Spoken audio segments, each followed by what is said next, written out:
Hello everyone, welcome to study IQ. Study IQ में शुरू करते हैं 12 जनवरी 2019 के current affair. Food safety and standard authority of India ने खाद्य व्यवसायों को किस तिथि तक नए पैकेजिंग मानदंडों का अनुपालन करने के लिए कहा है। नए कानून आए हैं।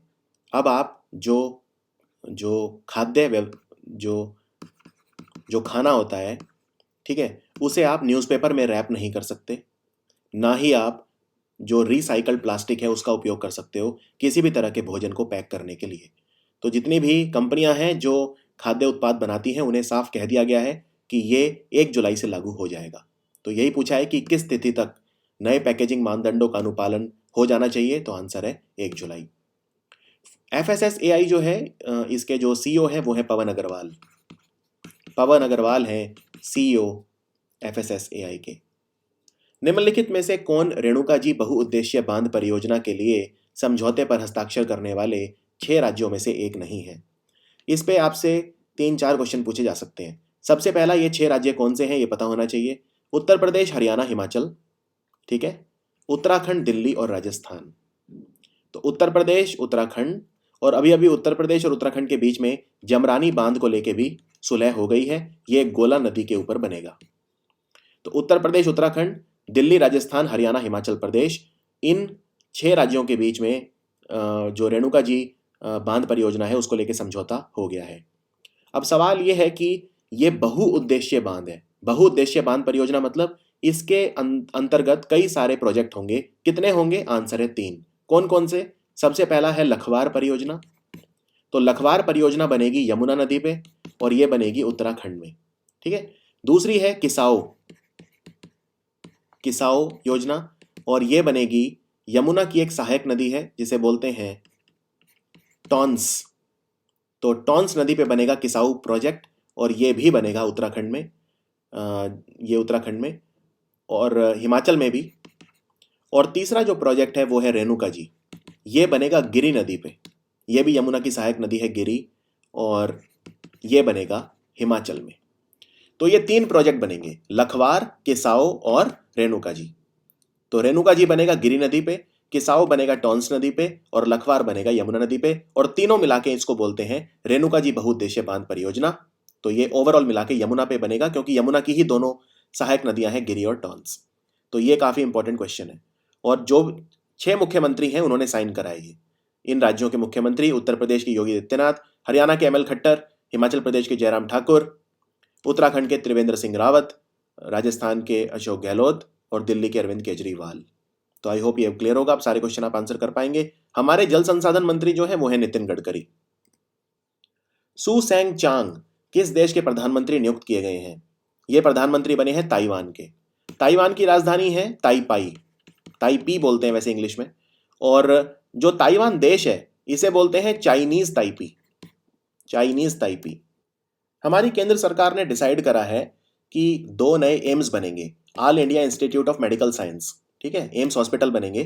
तो ये दोनों एम्स एक ही राज्य में बनेंगे। कौन सा राज्य है ये? तो एक तो इसमें बनेगा सांबा डिस्ट्रिक्ट और एक बनेगा फुलवाना, ठीक है, सांबा और पुलवामा, सांबा एंड पुलवामा, और दोनों है जम्मू कश्मीर में। और एक और बनेगा, वो बनेगा गुजरात के राजकोट में, गुजरात के राजकोट। तो 3 तो ये बनेंगे। और अब से 2 हफ्ते पहले ये कहा गया था कि एक बनेगा तेलंगाना में और एक बनेगा तमिलनाडु में। तो ये टोटल 5 नए एम्स भारत में बनेंगे, ठीक है। सांबा और पुलवामा जम्मू कश्मीर, राजकोट गुजरात। चलिए कमेंट्स में लिख के बताइए कि जो नए एम्स तेलंगाना और तमिलनाडु में बनेंगे ये कहाँ पे बनेंगे।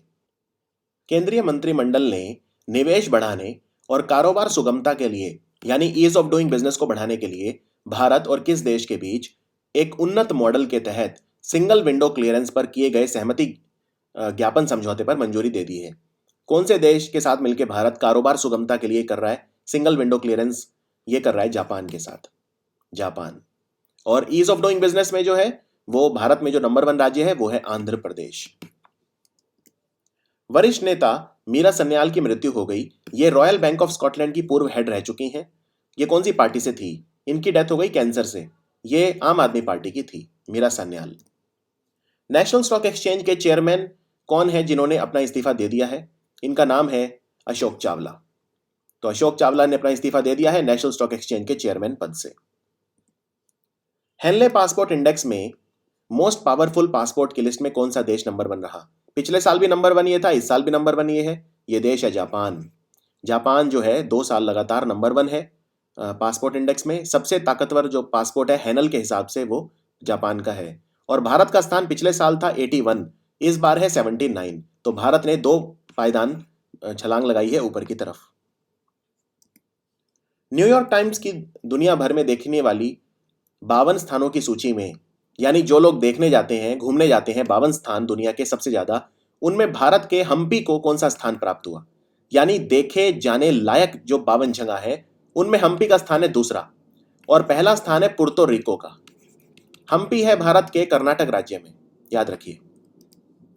द इकोनॉमिस्ट का लोकतंत्र सूचकांक, जो कि यह बताता है कि किस देश का लोकतंत्र कितना मजबूत है, उसमें भारत का स्थान क्या रहा? भारत का स्थान इस रिपोर्ट के हिसाब से रहा 41, 41 नंबर पे भारत रहा इसमें। और 165 देशों में भारत का स्थान आया है ये 41। भारत सरकार ने राष्ट्रीय स्वच्छ वायु कार्यक्रम यानी नेशनल क्लीन एयर प्रोग्राम नामक कार्यक्रम की घोषणा करी है। जो पर्टिकुलेट मैटर होता है 2.5 और पर्टिकुलेट मैटर 10 जो हमारे फेफड़ों को नुकसान पहुंचाता है, ये उसको भी कंट्रोल करेगा और उनको मॉनिटरिंग करने में हेल्प करेगा। तो आपको यह बताना है कि इस कार्यक्रम में कितने भारत के शहरों को चुना गया है। इसमें भारत के 102 शहर हैं, 102। देश का सबसे लंबा single lane steel cable suspension पुल, जिसकी कुल लंबाई 300 मीटर है, इसका उद्घाटन किस शहर में हुआ? इसका उद्घाटन हुआ अरुणाचल प्रदेश में। यहाँ के मुख्यमंत्री पेमा खंडू ने किया। लगभग 48 करोड़ रुपए की मदद से बना है ये पुल, और ये भारत का सबसे लंबा single lane steel cable suspension पुल है। और इस पुल का नाम क्या है? इसको बोलते हैं ब्योरुंग। ब्योरुंग। और 48 करोड़ रुपए कौन देगा? ये देगा ministry of development of north east region, उत्तर पूर्वी राज्यों के विकास के लिए जो मंत्रालय है वो देगा। इसके मंत्री हैं डॉक्टर जितेंद्र सिंह। तो ये जो है पूरा पुल बनेगा और ये यिंगकियोंग को टूटिंग से जोड़ेगा। यिंगकियोंग को टूटिंग से, अरुणाचल प्रदेश में। भागीदारी सम्मेलन 2019, भागीदारी सम्मेलन इसे बोलते हैं पार्टनरशिप समिट। इसका 25वां संस्करण कहां आयोजित किया गया? इसका 25वां संस्करण हुआ मुंबई में। मुंबई। निकोलस मादुरो कौन से देश के दोबारा राष्ट्रपति बन गए हैं? इस देश की जो मुद्रा है वो है बोलीवार और राजधानी है काराकास। बात हो रही है वेनेजुएला की, दक्षिण अमेरिकी देश वेनेजुएला। 29वां भारतीय पेंट सम्मेलन 2019 का आयोजन कहां किया गया? पेंट, जो इंडियन पेंट एसोसिएशन है, उन्होंने ये करवाया था। यह हुआ आगरा, उत्तर प्रदेश में। 2020 में जो टोक्यो में ओलंपिक खेल होंगे, उनके लिए सेफ डे मिशन भारत की तरफ से कौन बना है? शेफ डे मिशन होता है जो भारतीय टीम के साथ जाता है एक मैनेजर की तरह और सारा रख रखाव करता है टीम का। तो ये बनाए गए हैं वीरेंद्र प्रसाद वैश्य। वीरेंद्र प्रसाद वैश्य और मिराइटोवा और सोमेटी, ये हैं इसके शुभंकर। मिराइटोवा और सोमेटी जानवर। भारतीय पुरुष हॉकी टीम के कोच कौन थे जिन्हें बर्खास्त कर दिया गया है निराशाजनक प्रदर्शन के कारण? इनका नाम था हरिंदर सिंह। हरिंदर सिंह को हटा दिया है और नए कोच की खोज चल रही है। अब देखना होगा कौन नया कोच बनता है। भारत सरकार की स्वदेश दर्शन योजना के तहत कौन से उत्तर पूर्वी राज्य में एक सर्किट बन रहा है, नॉर्थ ईस्ट सर्किट, पूर्वोत्तर सर्किट, जो उमियम झील से लेके अर्किड लेक तक जाएगा, अर्किड लेक तक जाएगा। तो ये जो बनेगा ये मेघालय में बनेगा, मेघालय। पहली भारत मध्य एशिया वार्ता का आयोजन कहां किया गया? भारत और मध्य एशिया के बीच जो वार्ता हुई पहली, इसका आयोजन उज्बेकिस्तान में किया गया, जिसकी राजधानी है ताशकंद। इंडिया और सेंट्रल एशिया डायलॉग। विक्रमशिला विश्वविद्यालय की स्थापना किसने की? विक्रमशिला विश्वविद्यालय जो बनवाया था, यह बनवाया था धर्मपाल ने, राजा धर्मपाल।